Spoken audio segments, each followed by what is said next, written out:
I don't know. I can't say for certain that if I hadn't have done that, Hermitcraft might not be here today. It might have found its way here still. There's a lot of talented people in this group doing amazing things together. But it did feel like a turning point. Welcome back to the show. There's no telling where we'll go. So come and share a laugh on the Imp and Skizz podcast. Well, Skizz, I think by now most people know that when we're sitting on the couch with headphones on, that means we have a guest. Also, I'm pretty sure the title and thumbnail of the episode that usually is a dead giveaway. Probably gave it away as well. But we have the pleasure, nay, the privilege of being joined by the one, the only Xisuma Void today. Welcome, Xisuma. Yes. Hi, guys. Hi, guys. So pleased to be here. As I was saying just a moment ago, I'm a fan, and I got so excited when you guys invited me to be on. So we're so glad you could make it. I know it. You don't typically show your face on the interwebs. I know. Right? So I know. we it's a bit of a problem, right? Not a problem at all. We got a little creative. Not at all. And what we decided to do for this is basically your avatar that speaks in Discord when it lights up. We've got you on the wall. Next to us. I just covered you up with my head. We got you on the wall next to us, so people can at least see when you're talking. But you're basically you're just in our ears, and we were gonna act like he was actually in the room behind the camera. We blew it. Yeah, we were gonna make a little joke that you were behind the camera, and not willing to come in front of it, and just we were talking to talk to the corner of the room like you were here the whole time, but we decided you put a little bit of reverb on my voice, make it feel authentic. Yeah, exactly. Well, what we like to do when we have a new guest on the show is not make any assumptions that our entire audience knows about you, who you are, what you do on the interweb. So if you could just give us a quick introduction, let everybody know who you are. Here we go. Well, I'm a part of the Hermitcraft group, of course. I'm a Minecraft YouTuber. I've been playing Minecraft for like 12 years now. So I've been making tutorials alongside Hermitcraft episodes. Been doing the snapshot coverage. Back in the day, I did myth busting. So I'm supposed to be quite knowledgeable about Minecraft, but the thing is, it's such a huge game now with so many details that you ask me something and I'll be like, I can't really remember. My main thing is Minecraft, and then I've got a few other things that I do around that as well. Yeah, and definitely want to get into some of those other things. In fact, one of those other things I think you're alluding to is the origin of your name, Xisuma, because anybody that hears the name Xisuma, right, might be like, what is that? Where did that come from? Can you give the background of how you came about with the name Xisuma? Yeah, it's just a made up name, and I think it was about 2009, maybe 2010. I think it might have started with the PlayStation 3, but basically I needed an online name, and I'm from the age of the internet where you just made up names when you went online, right, onto little websites and stuff. This is sort of like pre-Facebook. I think MySpace was when people started to use their own names online a bit more.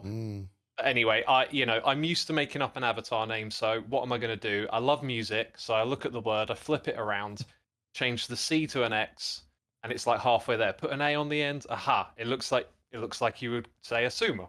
So I went with that. When I signed up to YouTube, though, the name was taken, and I just happened to be listening to a band called Void Through Materialism, and then I went, I'll just take the word void, put it on the end, Xisuma Void. There was no intention, there was no foresight for what that could mean to a lot of people in any day, right? So that's why I have a really weird YouTube name, I guess. There you go. Yeah, you mentioned music a couple times. We'll get into that and how music has been a big part of your life probably later in the podcast. But we did want to start things off with the biggest question I think we have whenever we have a content creator on the podcast is, how did they get started? Like, what got you into this world of being a Minecraft YouTuber? What made you hit record on your first video and publish it on YouTube? Yeah, and when did you start to see that this had a promising future and it could be an actual reality? Like, I think that the amount of people in the world who have decided to pull the trigger on this life and just sort of became a reality overnight, that number is probably very, very close to zero. So the people who have pulled it off, they're somewhere in that journey, you start to realize this is not only something I like to do, it's not only something I'm good at, but this is actually starting to become a bit of a reality. So like, I'd be curious to hear X bring us through that journey, and probably had a lot of doubts and just kind of stayed the course. And I'm curious. It fascinates me. So to give us, walk us through that journey. Okay. I think it starts a fair bit before just, hey, why did I make that first video? I think it all stems from being at a low point in life and kind of having this thought one day that like, it felt so low that the only way was up. And I started to change my attitude towards a lot of things in my life. And I felt like I needed to make something of myself somewhere. And having such a like deep passion for music, I decided, I got to stop picking up the guitar and messing around on it. Like, why don't I take this seriously? Because I used to write songs, right? Just hanging out with my friends and stuff. And I wanted to take that seriously. So I developed this pattern of, like putting time into it and working towards something and making these songs become a reality, learning how to mix, learning how to record. And that shift in mindset, when I found the game Minecraft and I saw people were creating content with it online, it sort of gave me the idea that I could do this too, because I just learned how to apply myself to something. Whereas before doing any of that, I'd never applied myself to anything really before.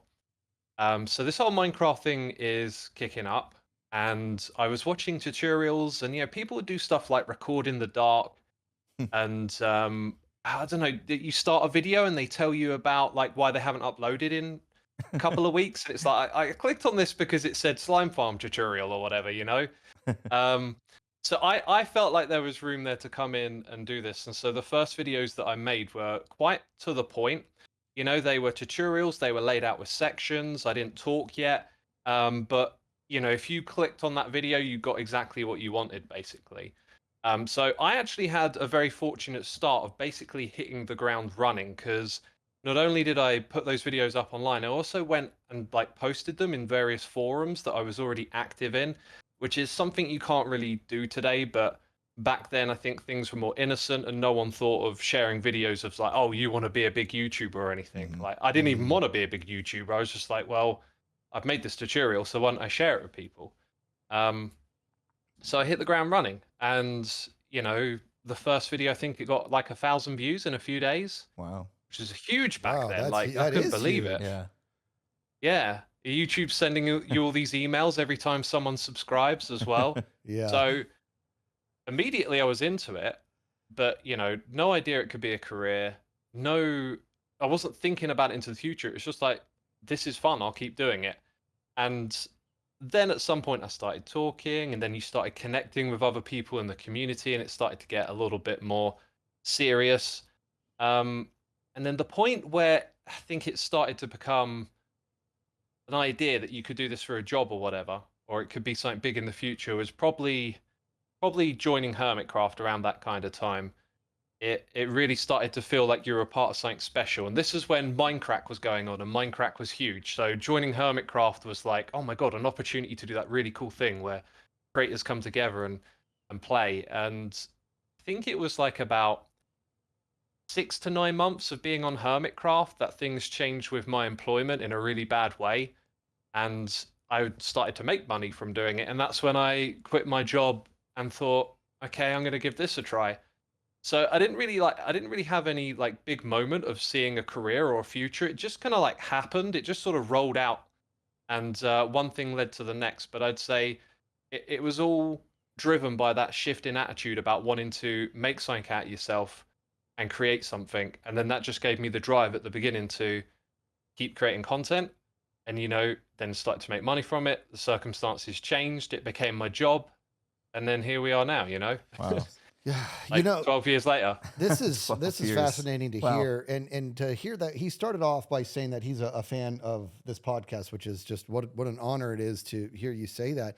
And we had a podcast early on called "What's Stopping You," and this is what I mean. I wish we kind of had the foresight to. I would have loved to have had him on as a guest for that podcast, because what I'm hearing here is very reflective of the energy that we were talking about, and it's really about just get started. So when he uses words like shift or I learned that if I apply myself, the confidence started to rise within him, and he started to realize that all I got to do is look at something that I want to do, and I'm just going to get started and just go.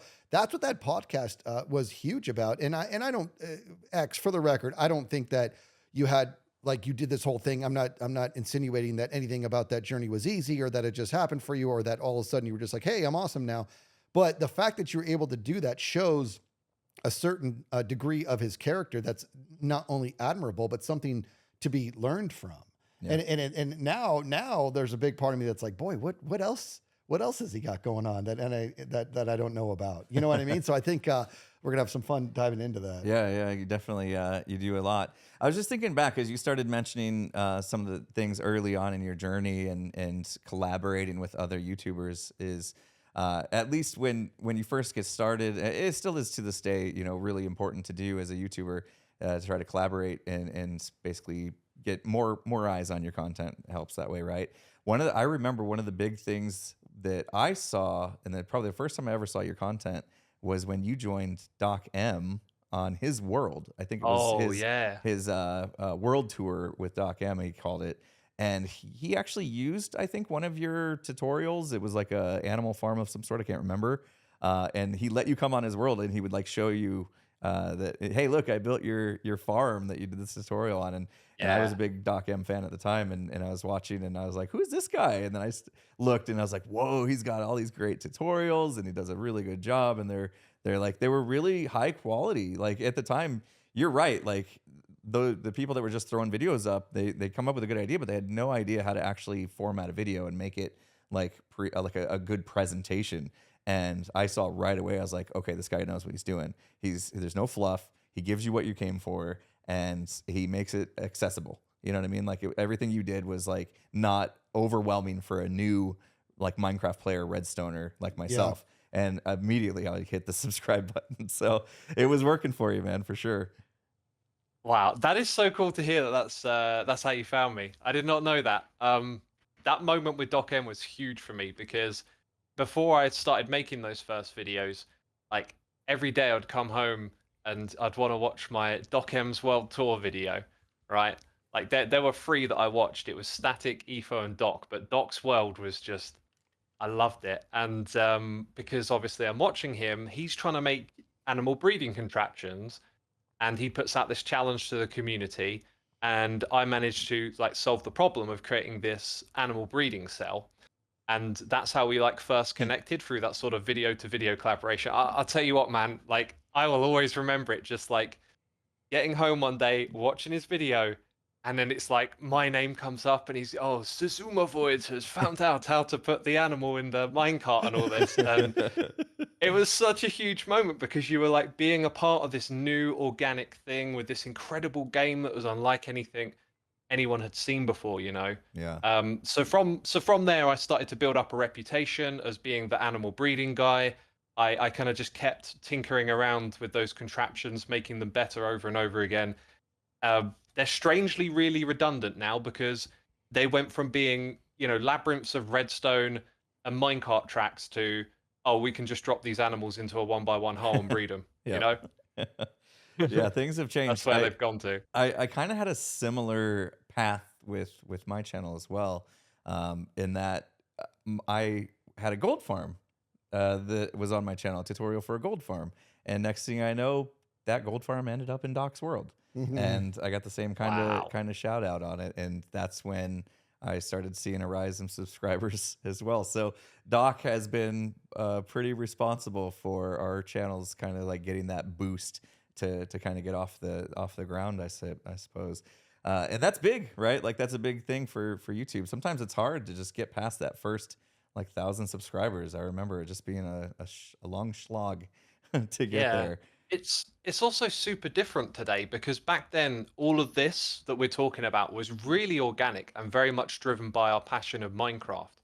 YouTube has come so far now that it's so much more of a game, and I see less of that organic kind of community stuff, Yeah. I really do miss it. It was a special era. For anyone like listening, it's so hard to like take people back to that time and space, but it was it was a really special time to be in this Minecraft scene early on. Yeah, for sure. I remember, like you mentioned, posting your videos on different forums, like Planet Minecraft and like the Reddit and stuff like that. I was doing the same thing, and I remember I got in trouble. I actually got banned from the Minecraft Reddit because I cross-posted a video that I had done on the Minecraft Reddit with subreddit, like a Redstone or Minecraft Inventions subreddit, Ah. and they saw that I cross-posted, and they got mad. I didn't know it was against the rules, like, and so I got banned too at one point. You know, there I'm still became a banned. point where too many people were trying to share their videos, and they Yeah. had to sort of shut it down. Yeah, yeah, I got to the point because like once you saw like, oh, this is how I can get some more eyes on my videos. Of course, you're gonna try. Yeah. And then nobody reads all the rules of these forums and stuff, and so next thing I know, I get a ban notice, and I actually I think not too long ago, like 2 years ago, I was like, hey, it's been a long time. I learned my lesson. Can I get this ban lifted? And they're like, no. So Yeah. I'm still to this day banned from the Minecraft Reddit. Wow, that's amazing. That's amazing. All right, so X, I want to ask you a question. I love asking Minecrafters this question. I love it. And it's almost, it's not a put you on the spot thing, but you might take a second or two to think about the answer. But I always ask anybody who has really leaned into Minecraft over some portion of their life. I ask them what was your aha moment, and what I mean by that is, I'm sure you've done this too, X. Trying to explain what Minecraft is to somebody who doesn't play Minecraft is a very difficult feat. It's just, it's definitely, I mean, almost every other game you can think of, it's pretty easy to kind of explain what it is. But Minecraft is so much more than what you're looking at. It's what you're feeling while you're playing it. It's the feeling of an accomplishment or a new idea came to you or whatever. But in order to actually ingrain yourself into what Minecraft is, I believe everybody has sort of an aha moment in regards to being like, oh, that's what this game is. And as an example, my specific aha moment, we've talked about this before on the podcast, was when I saw a powered line of redstone be switched off by another powered line of redstone going into the block that the first line of redstone was on. And in that moment, when I realized that powered was killing another one, that's when I was like, oh, redstone, this is ones and zeros. This is computer language. And I think, and you and I saw it on the door that you had made because you followed a tutorial to make a door. And I was like, whoa. And I said, people are going to make computers in this game. And we're seeing it. It's blowing my mind. That was me personally. And I'm not even a redstone guy, but that's me personally. That was my moment of being like, dude, this game is way bigger than I thought it was. This is not just digging up blocks and placing them around in a creative fashion. This is very, very much bigger than I ever could have anticipated. So to you, X, did you have a moment in playing the game when you realized this game's got some very, very real legs? Yeah, I did. And I love how simple your story is on this. I think mine might be a little simpler because I got the game, right? My mate went, I think you'd like this game called Minecraft. Oh, all right. Went to the Pirate Bay because I had no money back then and got a copy of it. And I think it only took me a few days where I was like, this is amazing, I'm buying it. But I think it must have been like one of my literal first times playing it that the night started to come around and I got killed by a zombie. I didn't even see it. And it was just such a weird experience. It's like, oh, I'm dead now. Anyway, start again. This time though, I'm gonna like dig into a wall and like survive the night by hiding. And so I dig into a wall and I dig out like a square room, like you would. And then I was like, I'll make an upstairs, and I dug a little staircase, and then I put an upstairs on it, and then I dug a little window in the side, and that was my eureka moment. That was when I was like, I love this game. This is brilliant. This is genius. And it literally was no decoration. It was just stone and dirt, 2 rooms in the side of like a hill.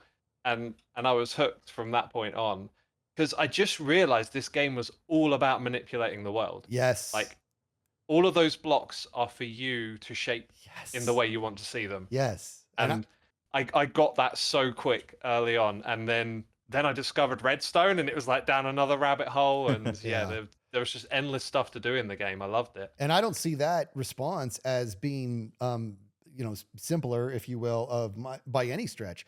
I can see the depth in that response because I'm kind of like the whole time he was telling that story, I was visualizing that moment and the sort of the realization of this is not just removing blocks. I'm shaping what's in front of me. I didn't even know I was inside a bonsai tree, and here I am just designing it. What else can this game do? Oh my, I liked it. Yeah, I liked it. God. So would you consider yourself? This is a silly question because I don't know I don't know X, before Minecraft. Do you consider yourself a gamer? And if so, can you give us some of the classics, like when you were younger, that they're sort of your go-tos? I think I'm more of a creative than a gamer. I think when you're young, everyone loves games, but as you get older, you realize the real game is life. Yeah. So Yep. unless if I get to entertain people by playing a game, that's fantastic for me. Who doesn't want to play a game and have a good time? The fact that I'm doing something bigger than just my own experience with it is lets me play games today. But I absolutely adored loads of them when I was younger. Games like Command and Conquer, the Mm. music in that was just hugely influential on me. Um, let's see, Final Fantasy VII, the storyline in that game was incredible. That game made me cry Wow. when is her name Aerith? When she died, like Whoa, really hit me. It had spoiler. I such was a going to play that game oh, next Just week, kidding. X. No, I'm just kidding. yeah, 30 years later. Yeah, those two pop to mind. But yeah, I never really attached like a strong identity to games. It was music. Like I was a metalhead. I went to loads of concerts and festivals with my mates. So like really I feel like I'm more of a creative in the gaming space, creating stuff. If you look at the games that I've really stuck with and done a lot with, like Factorio, City Skylines, Minecraft. They kind of have this sandboxy element to them where you kind of build up. Maybe not so much Factorio, but a game like City Skylines is like Minecraft, in which you're like shaping and building the world and bending it to your will, so to speak. Hmm. So Very yeah, cool. if a game has like a creative aspect where you can go in and sort of take that vision in your mind and build it, that's the kind of game I'm drawn to. Yeah, that makes sense. I mean, creative when it came to the music that you were making, and then just to apply that same kind of creativity to a video game, especially in the sandbox world, it makes a lot of sense that that would translate. Did you did you see yourself always being in a creative space from a young age? Like you mentioned that you had kind of like been getting serious about your music before you started making the Minecraft videos. Kind of in that age where, teenage years where you're trying to figure out what you want to do with the rest of your life. Is that where you kind of saw yourself like definitely being for the rest of your life, or did you have different plans? No, I was a mess in my youth. Like I was just miserable all over the place, a lack of sort of self-awareness to some extent of like you can be something or you can apply yourself. Like I would just bumble through doing whatever, but when I look back at it, like it's so clear that I was creative. I used to like write tons of poetry. I was always making music, and like when like me and my friends would get together and play games or something, I'd always be the one who'd want to like mix things up and let's try this and let's try that, and that's like the creativity inside of myself trying to get out. But I just never saw it. I never realized what it was until I guess I became a creator on YouTube. Like then that became a whole life journey of sort of introspection that made me realize, oh, I'm a really like creative person. There's always like this something inside me that sees stuff and wants to like mix it around and put it out in my own way. And obviously Minecraft is absolutely perfect for that, as is music as well. So when it comes to becoming a full-time content creator and having to explain that decision to your family, did you have those moments where you had to explain to your parents that you were not going back into the whatever kind of corporate job or whatever it is that you had left when you made the decision to go full time? Did you have to have that conversation, and how did they take it? I did. My parents are really supportive. They didn't understand it and they still don't understand it to this day. That's the common But Typical. answer. Yeah. That's the like you everybody know, they don't get it. Yeah. I've got a house and I'm, doing all right for myself and I'm independent now and they can see I'm doing really well, so they have no need to question it. Um, and as I said, like at the time that I made the transition, things were changing with laws and stuff in this country, and it really like hit my sector in a bad way. Um, couldn't even make minimum wage anymore, and I was literally just making more from doing the YouTube thing, and so they were like, "Oh yeah, we'll support you, go for it," and that's it. It's just been that simple ever since, really. They never gave me a hard time or anything for it. Just very supportive. That's awesome to hear. That is. Yeah, I mean, you know my story. I worked at a corporate job for over 17 years before I finally decided to pull the trigger. And even then, it was hard to explain to my parents, like that I was going to do that. You know what I mean? It to me, or to them at least, felt like, oh, you're losing that safety net of a quote unquote real job to do this content creator thing, which Yeah. is so new to society right now that many people still will refer to that as not a real job, right? Like we hear that all the time. And Would you consider this a air quotes real job? with as many things that we've had to learn to do from a skill set standpoint, absolutely. And that's actually a good conversation to get into, because as you start off just posting videos to YouTube, you may not realize that soon you're going to have to learn these skills that many people have a quote unquote real job around, whether it be Photoshop, making digital art, whether, for thumbnails, right? Whether it be audio mixing to make sure your sound is good. We have to learn all about AV equipment, right? Like picking up microphones and all that kind of stuff. Yeah, And but you're talking about a trade, right? You're just talking about having a trade, a skill set. But the question is, I think the first thing to do is to define what's a job. And my definition is a little bit weird in regards to, I actually, right now, I've been with Intel for 18 years. I don't consider myself as having a job there. I don't have a job. I have a career, right? I have an actual path. I have a journey within that set of skills where I've created this sort of aura of who I am there, and that's my career. Or you can have a job, which is just basically your on the job training is about 2 hours long, and now you have a job or whatever. But in regards to what you guys do here, I see this world as less of a real job and more of a real career. Because you're creating entity, you're creating identity, you're creating these things, you're creating legacy, you're doing all those things. I think that in terms of, some people think if it doesn't suck or it's not hard, it's not a real job. That's not true. One thing is for sure, there's plenty about this world that sucks. There's plenty about this world that's difficult. And it's people, unless you give it a go, you're not going to be able to understand it. It's why our parents don't get it. Yeah. Let me ask you this, X, because you are a creative, and not everything about what we do in creating content is creative, right?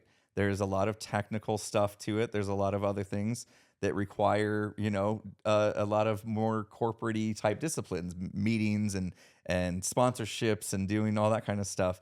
Did you find it difficult when you started to dive into those areas of content creation coming from a more creative background? Or how was your journey with that? That's a fascinating question. I think it just goes in line with the sort of stride of personal growth, like having to sort of put yourself out there to some extent. Obviously for me, that's just putting my voice in the video, and then eventually doing stuff like being live while doing that, which is like another level. You put yourself into uncomfortable spaces, and then you kind of grow into them as you get used to them. And I think that's what's happened with that sort of stuff. Because if I roll back the clock 10 years, the idea, of this right now would probably frighten the hell out of me, as would being in a group and running meetings, and there's all sorts of people I talk to now about various opportunities and stuff, and collaborate with, and those communication skills have developed with it over time. So back then, like, it really wasn't in my scope. It's just all sort of happened, and there's been all these like opportunities and doors that you got to step through, and it's kind of uncomfortable because you're coming from a place of like not really having that, so that you grow into it, I guess, is my answer. Had to grow into all of that. Yeah, some of the opportunities were just kind of thrust upon you. If we go back and take a look at the history of Hermitcraft, there was a time where its founder, Generic B, had decided to basically leave Hermitcraft to go to Mindcrack. And basically, if you had not kind of stepped in and picked it up, it could have died, right? And so in that way, you were kind of thrust into a leadership. I hate using that word because I know that that's not exactly Yeah, what you I wanted liked it to I be, like what the you wanted to term be called? stewardship. Stewardship. Stewardship. Yeah. So Yeah. you were kind of It's thrust like into this and had to take the reins basically in order to make sure Hermitcraft could stay a thing. Tell us about what that did for you, like from a stress level and from a learning level. yeah, that was really uncomfortable because, again, I'll keep mentioning how much all of this sort of ties in with growth as a person, but who I was back then, the idea of leading a group of people was something I did not want to do at all. Like, it just wasn't me, right? Like, I didn't think of myself as a leader, but here I was a part of Hermitcraft. I was so stoked and enthusiastic to have joined that in the beginning, and I had such an amazing time across that first season. And then season two, again, just having a great time with everyone, but it really started to crumble.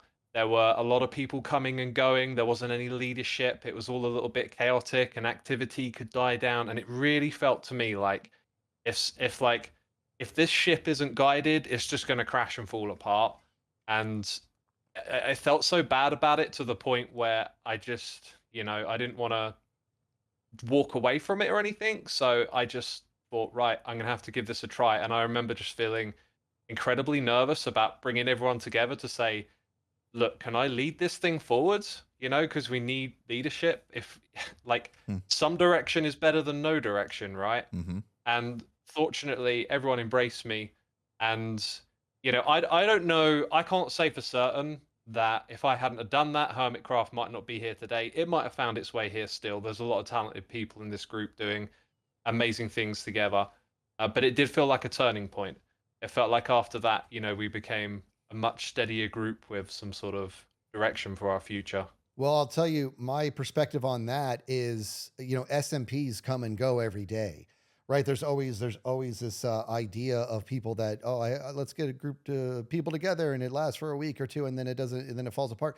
It sounds like from a statistical standpoint, X, it sounds like, because you're right, we don't have a crystal ball. We don't know what would have happened if you did not step up to the plate, but you chose to get uncomfortable.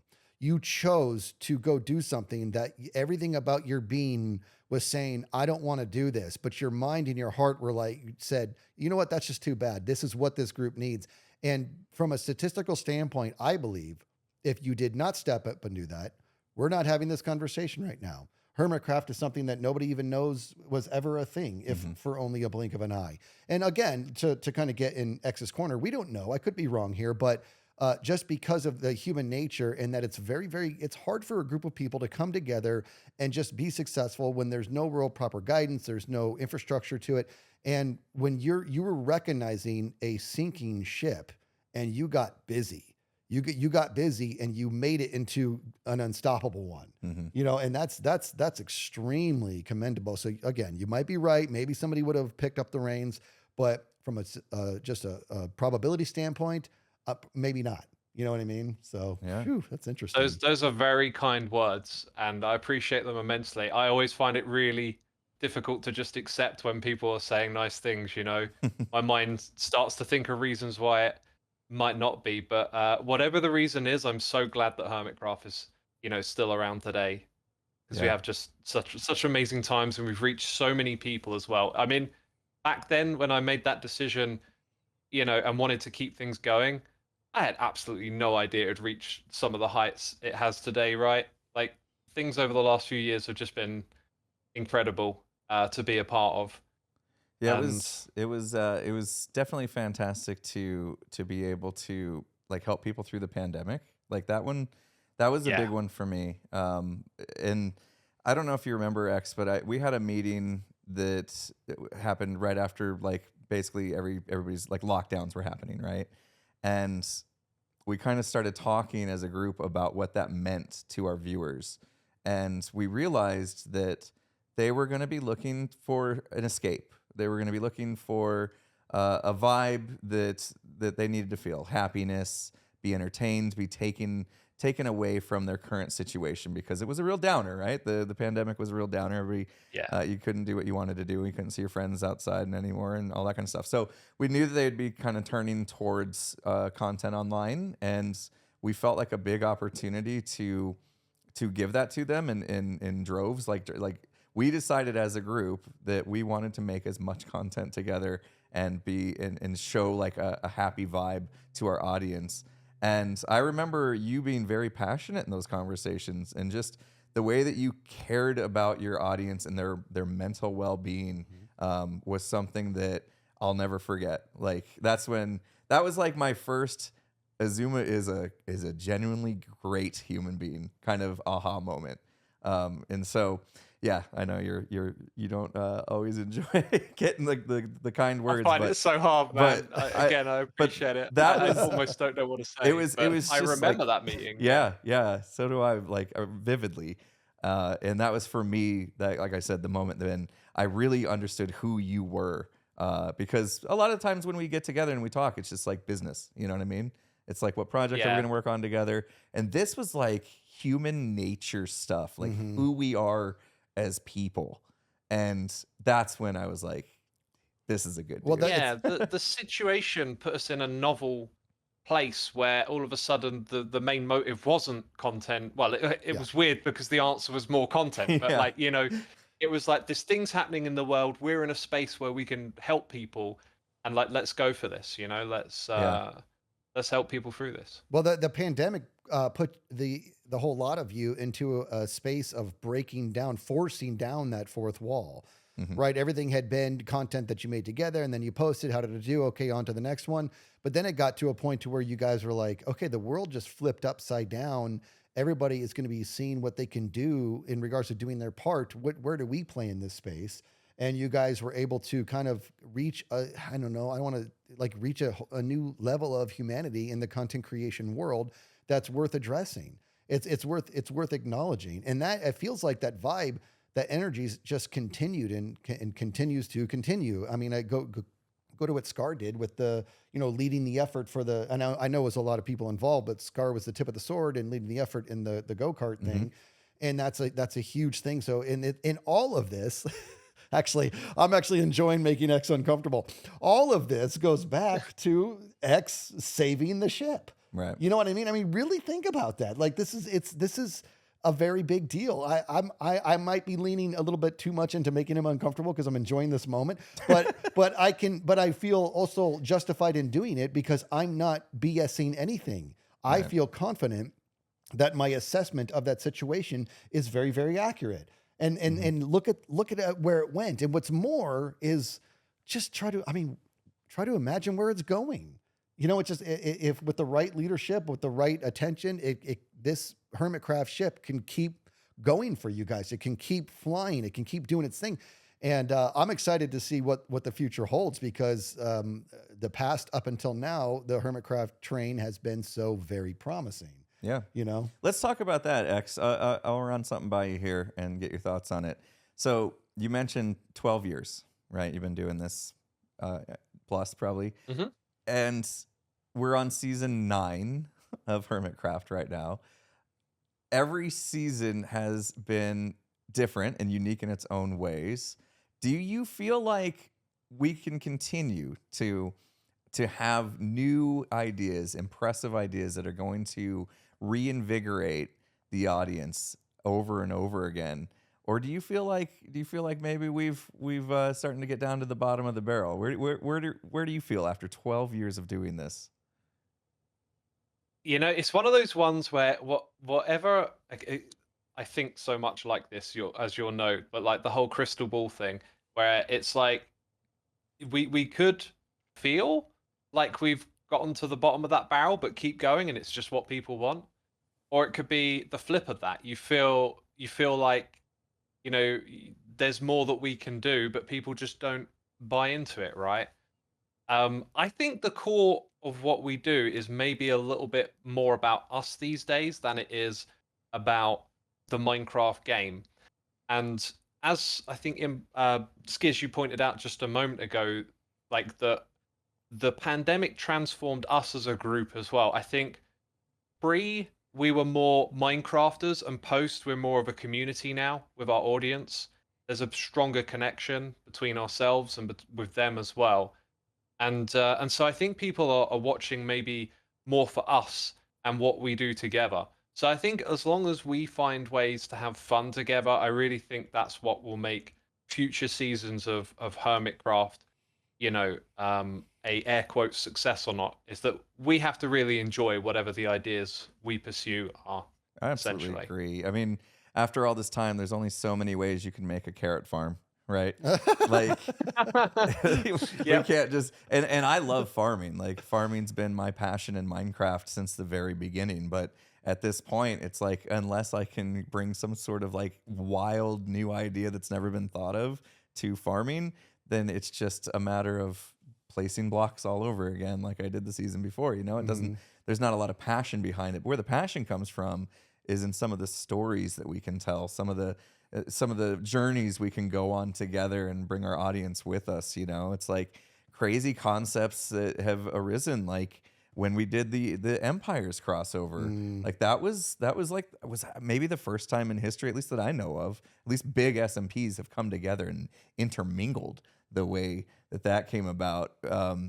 We actually had some questions about that from our Glimpse supporters about what your take was on that Empires crossover. What did you feel? How did you feel about it when the concept came up in the meeting to the point that we were actually collaborating with other members from another server? And what was your take on that whole journey? Yeah, I loved it from like the inception when it was first pitched. I was on board with it. I thought it was a great idea. And I also kind of knew it wasn't going to be entirely for me. The crossover with Empires, them as a group, they're much more role play oriented. They come onto the server as characters. And that is something I struggle with. But I was willing to go for it because, again, that thing about just like stepping into uncomfortable spaces, you come out feeling better once you've given it a go. I'm not going to look back at it and be like, "Oh, my role playing was so great as a pirate" or anything, right? But it was a fun experience. We had laughs, people were entertained, and I did something that is not normally the kind of thing that I'm known for. So, from my own little perspective in that way, it was a good thing for me to do. But from the audience's perspective of everything that was going on, it was just one big wild ride. There was so many crazy moments. The storyline just led to incredible Minecraft builds, fun jokes, storylines, prank shenanigans. Like it was really like I think an elevation of anything anyone had maybe seen before. Yeah, It really was a very unique event. it was a natural collaboration with like-minded content creators. Yes. So that was real easy it's always fun to explore new things and meet new people. Yeah. And like I said, yeah, we were a bit out of our comfort zone, but we were trying something new, and that's what it's all about. Exactly. And the thing is, it's my opinion, I think comfort is likely the biggest enemy to progress. Right, when it comes to evolving, when it comes to growing, comfort is the biggest enemy that you have. And when I think about some of the biggest growing I've done in my life, I think about those moments, and I'm like, those were some of the most miserable moments of my life. But it was because it was so uncomfortable to go do what I needed to do. That's when I grew. That's when I got better. That's when I became kind of like iconic in my own little way with the drum and stuff and all that. Right. So I think about this, and all of these stories, it's adding to that notion, to that disposition that comfort really is the biggest enemy to growth. And it makes me, let me see, I'm just going to dive right into it. I want to kind of take this and segue into the privacy aspect, because this is one of, I think X's most interesting things about him is the privacy. And I can totally dig it, and I 100% understand it. And I think, and I'd like to get his take on that. But before we do that, because I don't necessarily think it's a comfort thing. I think it's just a smart thing, right? I think he's just very smart. I go back to 2016 Minecon, and there was the Hermitcraft panel, and I was recording it on my phone, and there was a lot of people watching it live because Ren took that feed from my phone and put it. That was actually my first introduction to Ren. And you guys brought a box that had X's, Minecraft skin on it, and you guys would like shake it as he talked and everything. And I remember in that moment being like, this is very interesting to me, because I would love to have this kind of notoriety that X has. I would love it. And he is willingly avoiding it to the point to where they're putting up a cardboard box that has his Minecraft face on it and just shaking it as he talks. This I'm interested. I'm very in. Who is what is this? What am I dealing with here? And I thought it was fascinating. So without asking you to divulge too much, I'd like to hear your take on the whole privacy thing, because I'm gonna be honest, I envy it. Right? I actually do. I envy how private you've managed to stay. There's a lot of people that know my name, and a lot of it's to my own reckless behavior, but also my face, it sort of is my product. I'm super goofy, and I make a lot of. He's just setting up the next big face reveal, like you thought Dream's face reveal was big. Xuma's is going to be even bigger. He's not going to do it. I'm fairly certain nothing will ever shift. I don't think there'll ever be a face reveal. Yeah. I am very happy with what I've chosen to do here. Yes. It was initially incidental, but I think it's just an extension of who I am in a way. Like, I am a quieter, shyer sort of person. I keep to myself. And coming online, I didn't feel like I want to put my face in a video. I didn't feel like I wanted to even talk in the first ones, right? But then the channel started to grow. People leave comments. You're talking to other people, friends on YouTube behind the scenes anyway. So eventually you start doing that.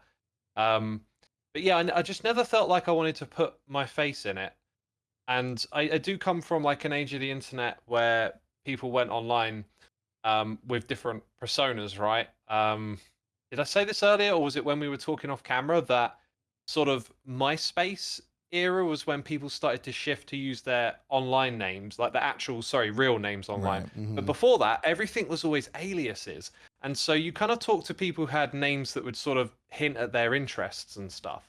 And that was just how we went online. And I just kind of stuck to that and came into this space accidentally not using my real name and generally being cautious about that kind of stuff. And then when you start to get pressured by your audience to put your face in when you're like not really gunning to do that, it just immediately sort of made me more aware of the privacy aspect of all of this. Yes. And I realized how much I valued it and decided, no, I'm not going to put my face in. And yeah, like I said a moment ago, to this day, I still know I'm not going to do it. I have no desire to just, hey, look at me or anything, right? Like, I'm fine. I'm fine with it just being the voice. It works. Do you ever have paranoia when you're like out and about, maybe doing some grocery shopping or whatever, that somebody's going to hear you talking to a cashier or something and be like, you sound like this YouTuber Xisuma guy? Yeah. You know what I mean? Like, have you ever get a little nervous that's going to happen, or has it happened? Not these days. In the past, it might have like rattled me a little bit. But I've met a few people who like know me first through video and stuff, and then I meet them later on or whatever, and it's fine. If it happens, it will happen, and I'll just deal with it. And I'm probably sure it'll be one of those things where, like, if you think about it in advance, you'll make it a big deal, and what will probably happen is you'll just meet another human being, and it'll all be cool. So I don't really worry about it. Yeah, most people are like, we discussed this a little bit before we hit record. We just were kind of spitballing a little bit with each other. And we talked about the privacy thing, and that privacy, we actually covered this in the technology or what's in the future podcast, that where I was talking about privacy is going to become more and more of a commodity, to where there will be literal clubs that take you off the grid entirely. And, your cell phone's not going to work. Like, this is what I'm predicting for the future, because privacy is going to be such a thing of the past. And we're witnessing that transition to the point to where being famous, if you will, 40, 50 years ago, you could use your name, you could use your face, you could do all that, because not everybody had what's equivalent to what the FBI has in their home office the way we do. Right. We have more power in our cell phone than the FBI had 50 years ago. Like, and this is just because of the infrastructure that has now consumed the world, that privacy is so very hard to come by, and before I even ever use the word, Intel or whatever, people just deduced it, and I ended up getting an email from somebody at one of our branches and in a completely different state saying, are you Skizz? I'm like, how did that happen? Yeah. And they were, and most people, and I mean 99.9999% of people, are going to be just fine. And this person was perfectly pleasant. And they kind of got the vibe that I wanted to keep it quiet. And they said, "Oh, gotcha. I just want to let you know I'm a fan. I appreciate what you do." And it meant the world to me. And they never reached out again. And I'm like, that's good. To the point where I want to reach out to them and be like, "Okay, you're good. I like you a lot. Like you didn't, you reached out once, you felt the discomfort and you stepped away. I appreciate that, you know?" And so I like I said, I admire what X has pulled off. And there's a big part of me that covets it very, very much. You know, but again, I'm nothing without my goofy face. At this point, my only regret about showing my face is that people over the past 10 years have watched me age. You know what I mean? Fair, yeah. So now it's very obvious when they go to my stream that I'm just an old man playing Minecraft, you know? Well, no, that's a good, I was talking to my wife about this podcast with X coming up. And I want to point out one thing before I go into this small story with my wife, that this whole thing of, you know, now we're going to have a remote guest that is not willing to show their face. I think most people would think that this would be a pain. It wasn't for me or you, Impulse. It was another awesome, fun challenge on how we're going to pull this off. This is going to be neat. It was another way to spice up the podcast, you know? And I was telling my wife and she's like, "Why doesn't he want to show his face?" I'm like, "Oh, that's just his thing." And I said, and to be honest, because he's smart. Because one thing that he has that I don't have now and I'll never get and Impulse will never get is that he's timeless. He's absolutely timeless. When you don't show your face ever, you become timeless. I'm not going to ask you how old you are. I don't care. But he could literally be 18 to 60. I wouldn't know the difference. You know what I mean? Like, yeah, I'm 18. Yeah. 18 forever. You got it. Yeah. You started very Started young. I mean, my gray hairs are 18. I'm thinking right now, so we've been doing a lot of talking mainly about the content creator side of things with Xisuma. And if we can now shift gears and maybe start talking about some of the other things, because Xisuma is multifaceted. Oh, yeah. In fact, I think, how many channels do you have on YouTube? Like 4 or 5 or something like that, right? It got up to 5. I would say that it's just free and Twitch at the moment, is what I would say. So you do a lot of things. You have a lot of hobbies that I definitely want to pick your brain on, because I admire a lot of what you do in those spaces. So how about we do this? And I know our listeners hate it because it means they have to wait another week. And I love it. I know what's coming. Yeah. Shall I make this easy? There'll be a part 2. There you go. See you in part 2. Xuma's going to stick around part 2. We're going to learn more about Xisuma, the man that's actually behind the camera, not what you see on camera as much. Yeah. And everything that he does. Don't see me at all on camera. True. Yeah. Right? His avatar. Exactly. Yeah. So yeah, let's take a break for this week, and then we'll get back to talking more about you and your hobbies and a lot of like who you are, what you're about in the next episode. Sound good? Sounds great. Awesome. Yeah, sounds great. Okay, we'll see you in a bit.